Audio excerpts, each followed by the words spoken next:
Hello and welcome back to the Championship Review, my weekly series where I review the Championship games from this week, and it has been a good one, so strap yourselves in. Let's start at Hillsborough as Sheffield Wednesday lose 2-0 to Leeds United. Not too bad from Sheffield Wednesday, a decent performance, but Leeds overall dominated the game in terms of chances created. They created better opportunities to score, and that's why they won this one 2-0. Matteo Joseph had an absolutely outstanding performance, still really young, and I think he's going to have a great season with Leeds. Danny Roll may be a reality check for him as he loses his second in a row. Obviously two very tough opponents, but he's going to have to realise and maybe change his tactics when playing these tougher teams, as I said last week. It's a good performance from both teams, but Leeds were just the better team. They had better quality on the attack, better quality on the break, and if you look at Aronson's goal, he was quick on the break. Nothing could stop him, as well as Joseph. It was just a lovely counter-attacking goal, and that's why Leeds won 2-0 deservedly. Honours even at Bristol City, 1-1 against Coventry, and this is what you would call a very even game. 50% possession for each team, creating similar amounts of chances and shots. Neither could take too many. Neither took them really, only one goal per team. Palmer leaving it quite late for the equaliser, and Tanner getting the opener with a great strike from the edge of the box from the corner.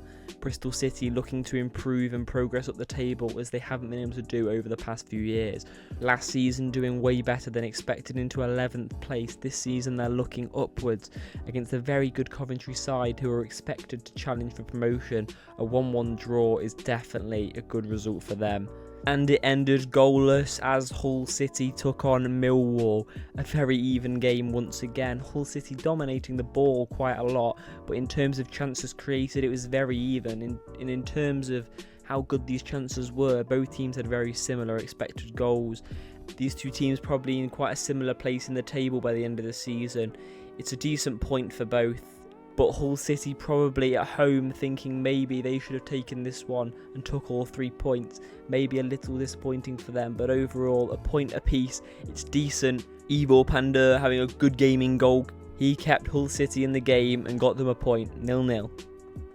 And at Loftus Road, QPR draw 1-1 to Plymouth Argyle. A very strange game here. Plymouth getting 2 red cards and still holding on to get the point. Only 1 to the target and 1 goal. And what a strike it was from Morgan Whittaker, playing a 1-2 with the defender and slotting it into the bottom right hand corner on his left foot. QPR dominated the whole of the second half, and Plymouth barely even got the ball, barely even had a chance to do anything with it, barely cut out of their half at all. QPR played good football, dominated, they couldn't get the goal. It was poor from them, so many chances, very high expected goals, but how they didn't win is really beyond me. 30 shots and to only score 1 is disappointing from the QPR front line. Karamoko Dembele played very well in that number 10 role. He creates so many chances. He dribbles so well with the ball, and he is going to be a danger against most teams, no matter how strong their defence is. However, if the QPR attack doesn't pick up against strong defences, I can't see them scoring at all, especially if they can't score more than 1 against Plymouth's shaky defence. But it's 1-1. Plymouth will be happy with that point. QPR probably not so much. And another very close game as Blackburn steal the show and get all 3 points. Harris scoring an absolutely wonderful goal as he volleys it over the keeper from a long way out. An absolutely wonderful goal that definitely deserved a point. However, Blackburn got the equaliser just before half time, only 3 minutes after the Oxford goal, and then in the 83rd minute Sigurdsson gets the winner. Blackburn somehow getting the points. The start of this season, no one thinking they're going to do well, but they're defying all odds at this point. Great performance from them. On to Middlesbrough 2, Portsmouth 2. An absolutely dominant display from Middlesbrough, however, only coming away with 1 point. They dominated the ball throughout both halves. However, mistakes cost you points, and it was a very poor decision from Seny Dieng to come out, and he messed up, and Sadie capitalised. It was poor from Middlesbrough. They definitely should have got the win here. It was their fault they dropped 2 points today. dominating throughout, couldn't take their chances. The amount of shots they had was unbelievable. Taking 30 shots and only scoring 2 goals is poor, especially only having 7 on target out of the 30. Disappointing. But Portsmouth still yet to lose after playing 3 very tough teams that you'd expect to be up there. They've had a very, very tough start to the season, playing Leeds, Luton and Middlesbrough. And they've come away with it with 3 points, which before the season, I think every Portsmouth fan would have taken that.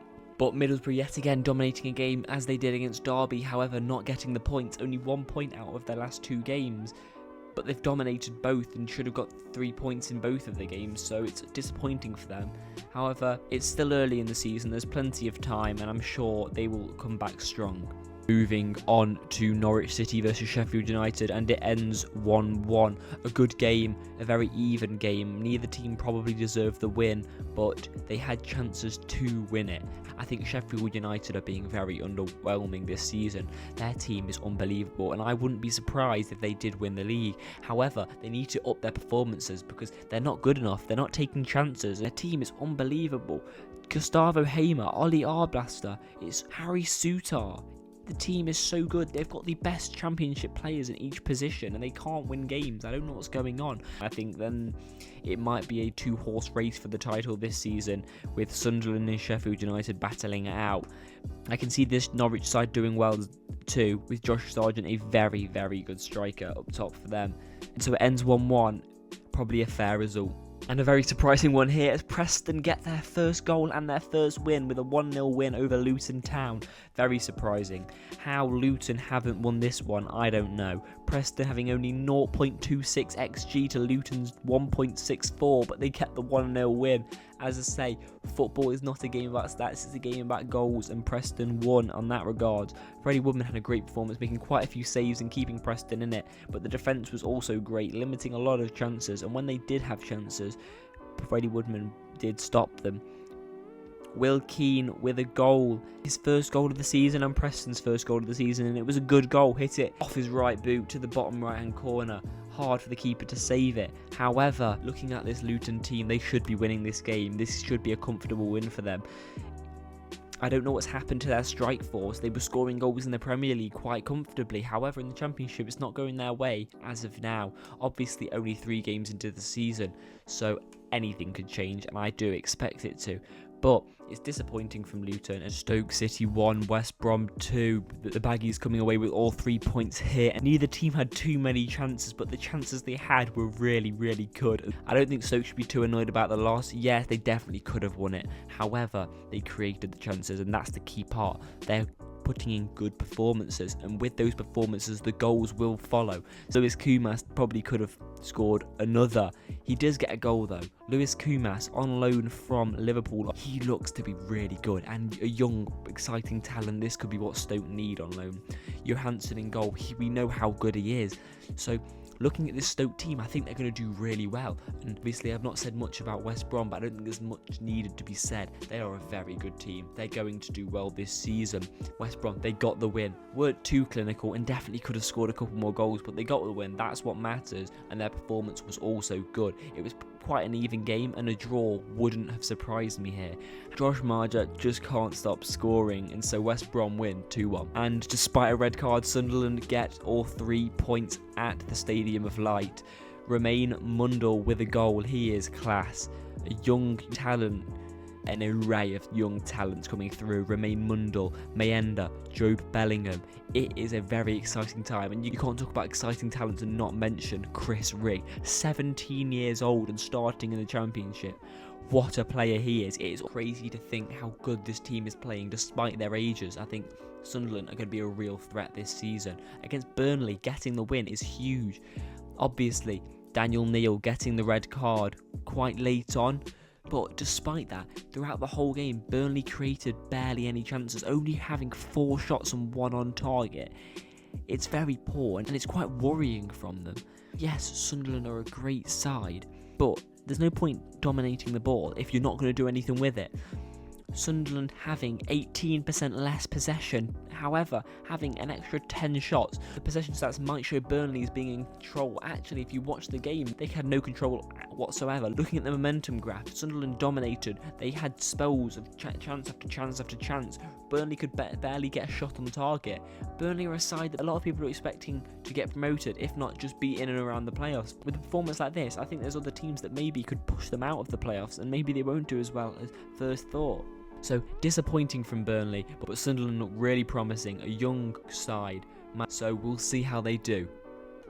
And moving on to the final game of Saturday, Watford 2, Derby County 1. Derby County played well in this game, a lot better than the Middlesbrough game. We had some chances and we probably could have scored. We had enough shots to score more, but Watford were just class.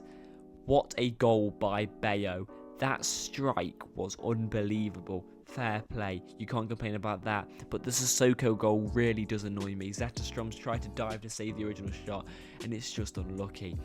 But they were probably the better team. They probably deserved it. However, it's promising from Derby. Scoring early on, we've proved we're not going to be a pushover. We're not going to be an easy 3 points. We've proved ourselves here. 2-1 loss to Watford, a very good side who have won all 3 of their league games now.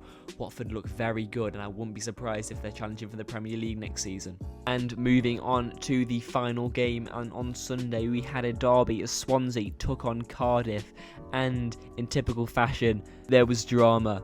4 red cards in the last couple of minutes, 3 in the 100th minute. Surprised there's no red cards, as there was a little bit of pushing and shoving from the two teams, which is to be expected in a derby. A very even.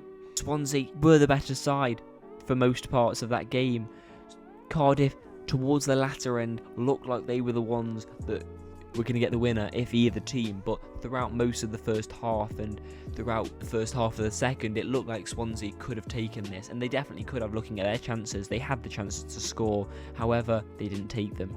The Cardiff defence looked a lot more solid than the last couple of games, as they've conceded a lot of goals already this season, something they're going to want to change. But the Swansea defence also looking very strong too, as Cardiff did put some threat on the back line, and the Swansea defenders dealt with it very well.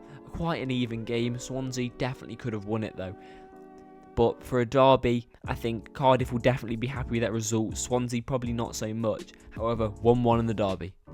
And that brings me to the end of the video. Thank you so much for watching. I hope you enjoyed. Please leave a like and comment down below, and don't forget to subscribe. And I hope to see you next time. See you then.